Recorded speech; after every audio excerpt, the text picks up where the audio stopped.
Halo Sobat Cuan, saat ini kita sedang berada bersama dengan Ibu Cit Siafun, Direktur Kepatuhan Bank Jago dengan kode saham ARTO.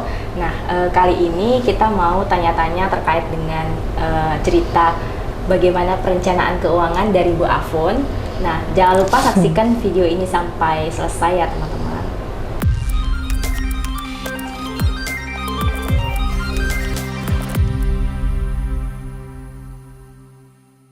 Halo Bu Afun. Halo juga. Iya Bu, kita mau tahu nih Bu, gimana sih mungkin cara Ibu mengatur keuangan dan bagaimana profil investasi yang Ibu miliki? Profil investasi ya? Iya. Nah, ini berarti saya perlu bercerita jauh sebelumnya pada saat saya belajar untuk melakukan investasi pertama saya. Nah, ini berarti saat itu saya mulai baru bekerja, mempunyai penghasilan rutin, dan yang pasti mempunyai sisa dana dari alokasi penghasilan saya. Menurut saya ini penting ya. Kenapa saya bilang bahwa ada sisa dana itu menurut saya ya? Karena setelah kita bekerja, tentunya kita mempunyai penghasilan. Tapi kan penghasilan ini kan juga perlu dialokasikan untuk kebutuhan kita sehari-hari, bulanan, ya bisa mulai dari kebutuhan makan deh. Terus kalau kita kerja kan ada kebutuhan transportasinya juga gitu ya. Nah, juga ada kebutuhan-kebutuhan lainnya yang harus dialokasikan. Jadi jangan sampai saya pengen investasi, saya pengen untung, mendapatkan mengembangbiakan bertambah dari investasi saya, tetapi pada akhirnya saya salah alokasi. Saya punya 5, saya main asal aja, padahal mungkin saya punya kebutuhan juga 4, saya investasikan lebih daripada 1, seperti itu gitu ya.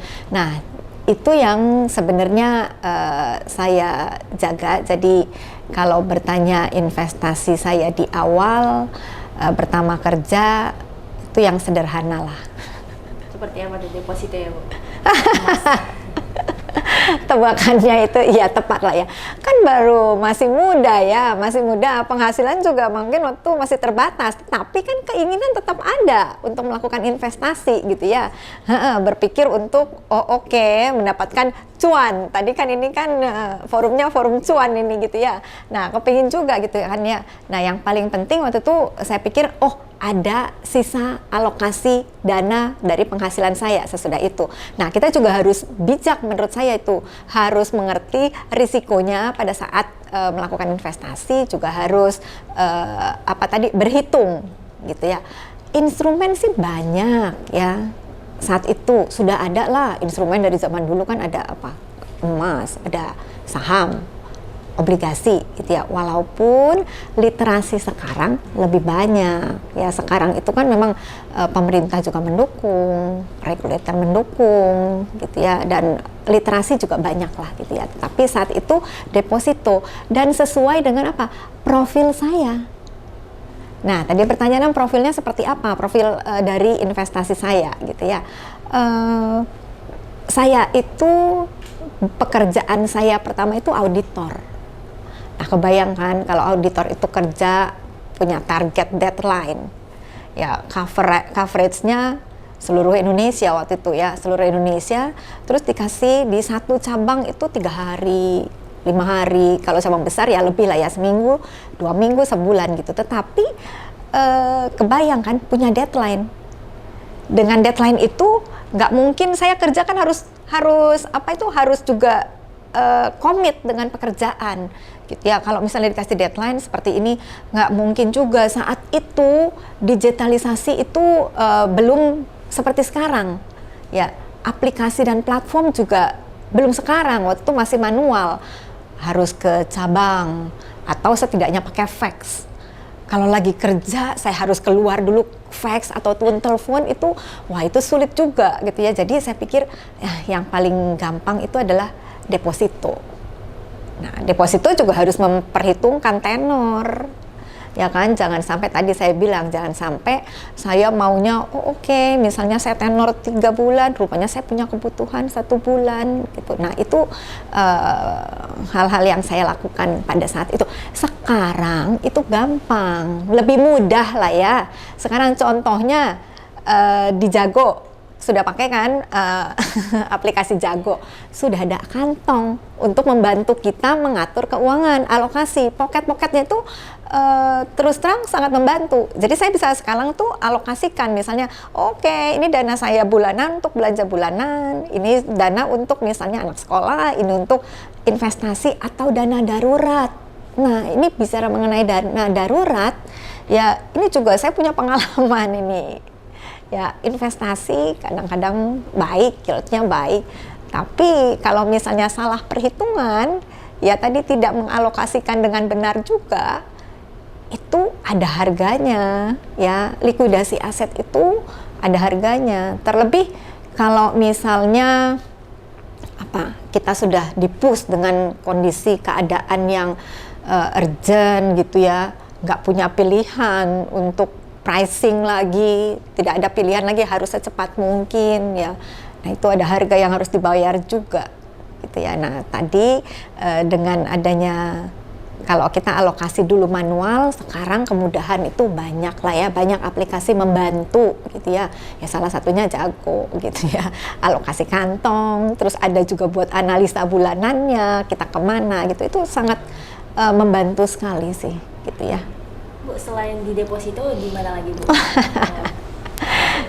Nah, ini sebenarnya setiap orang itu tergantung dari profilnya dan kebutuhannya masing-masing sebenarnya gitu ya. Waktu itu saya deposito, tetapi ketika misalnya saya sudah bisa punya waktu yang lebih bisa memanage waktu saya dan kebutuhan saya, mungkin waktu itu anak muda. Ya, anak muda saya mulai dengan apa? Properti masuk gitu ya.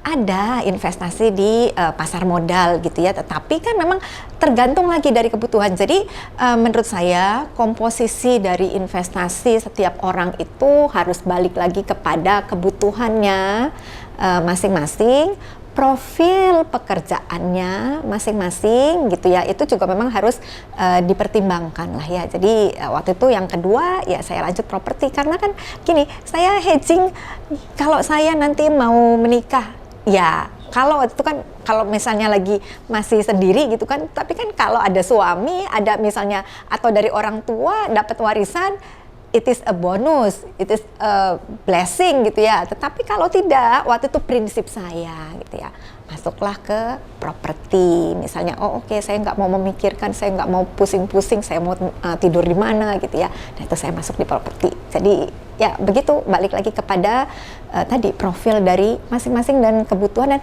kondisinya masing-masing ya. Ini Bu, apakah ada kayak role model gitu untuk sosok yang saya kalau mau berinvestasi tuh pengen seperti orang ini gitu? Kalau mau dilihat mah banyak ya, contoh-contoh kayak guru itu adalah guru dan pengalaman orang itu bisa menjadi guru yang baik, bukan gitu ya. Jadi saya juga suka mendengarkan gitu ya beberapa orang gitu ya. Saya juga suka mendengarkan sosial media mereka, membaca sosial media mereka gitu ya. Juga nggak usah dari sana, di teman-teman di sekitar kita juga kan ya. Kalau misalnya mereka yang lebih punya pengalaman, ya kita juga tidak ada salahnya untuk mendengar dan belajar.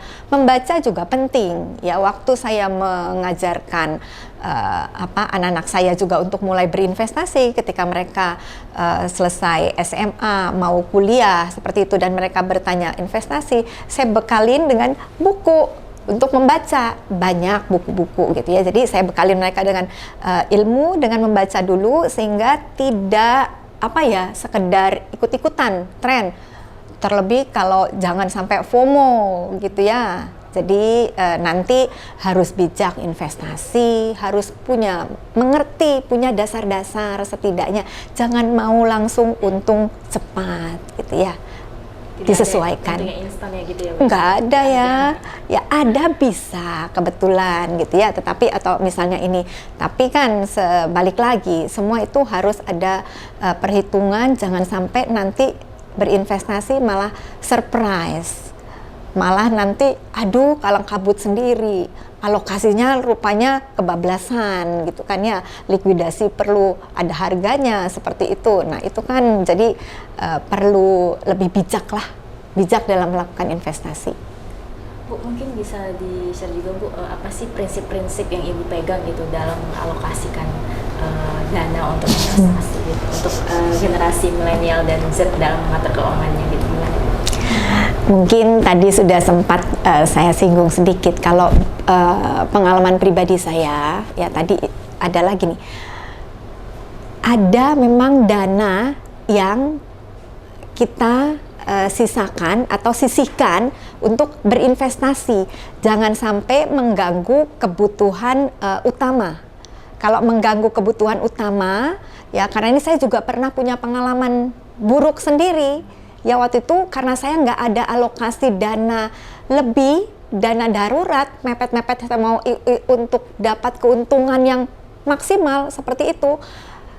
Ketika ada kondisi darurat, ya akhirnya saya tidak ada pilihan, likuidasi aset di harga yang tidak in favor gitu kan. Nah itu berarti kan harusnya memang dengan perhitungan lah. Jangan mau asal serakah, jangan mau ini tanpa memikirkan tadi ada kebutuhan apa, dialokasikan dananya. Yang penting-penting dan utama harus ada disisihkan dulu. Kalau ada kelebihan dan dana investasi ini sudah berkembang, ya silahkan seperti itu, gitu ya. Apalagi?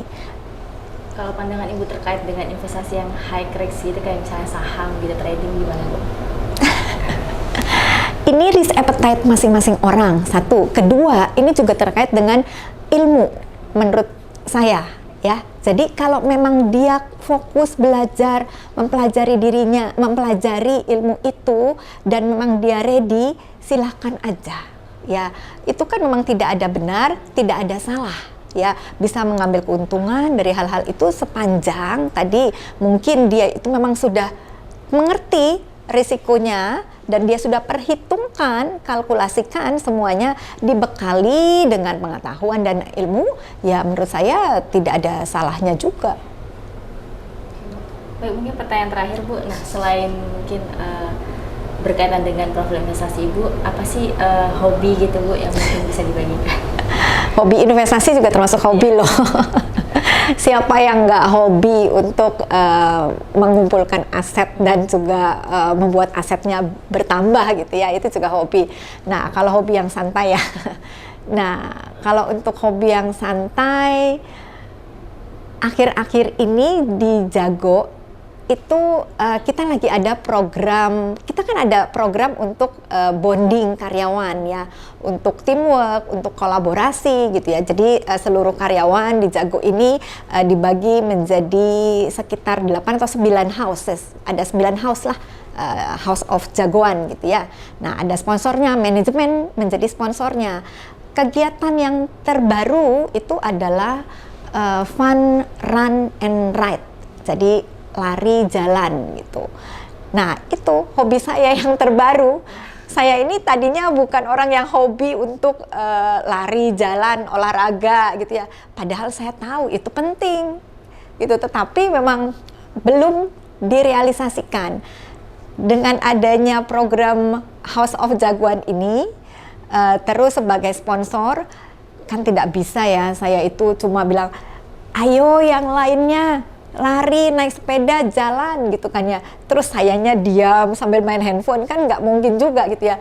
Jadi saya mulai itu, di mana ya?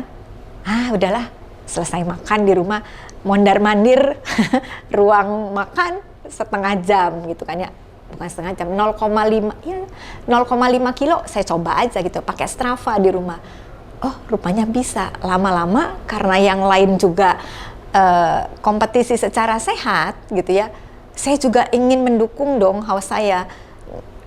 Dari setengah kilo, 1 kilo, 3 kilo, saya dari rumah, saya keluar oh enak juga jalan di luar, ketemu orang, ngobrol gitu ya, misalnya itu, oh enak juga 3. Dan kemarin tuh penutupan untuk program Fun Run and Ride ini, saya sudah berhasil di 8 kilo, lumayan bukan? Nah itu hobi yang terbaru, sehat, selain juga positif, team bonding, teamwork, kolaborasi di tempat kerja, dampaknya pasti baik juga untuk kesehatan. Kayaknya saya menyusut. Iya sih, Bu. Oh iya ya. Ya. Bu, mungkin tadi ada yang ketinggalan nih Bu terkait Apa dengan tuh? komposisi investasi Ibu. Kebanyakan tuh di mana sih Bu? Misalnya mungkin 50% di deposito atau di 50% di properti gitu Bu. Ini balik lagi ke saya ya, beda-beda untuk setiap orang kan. Kalau di saya karena tadi tipe mungkin pekerjaan, dan saya juga mungkin fokusnya tidak ini, kalau buat saya memang masih terbesar di properti. Sesudah itu ada di pasar modal dalam bentuknya kebanyakan saham, baru deposito. Kalau untuk properti berapa persen Bu? 20% ya Bu? Terbesar. Ada, ya. Kalau di sahamnya berarti sekian persen lah ya Bu, karena Iya, Gitu ya. totalnya kan harus 100%. Iya. Nah, sesudah itu dibagilah. Ya, mungkin ya yang paling dibandingkan urutannya ya deposito yang paling bawah. Sesudah itu pasar modal, baru properti.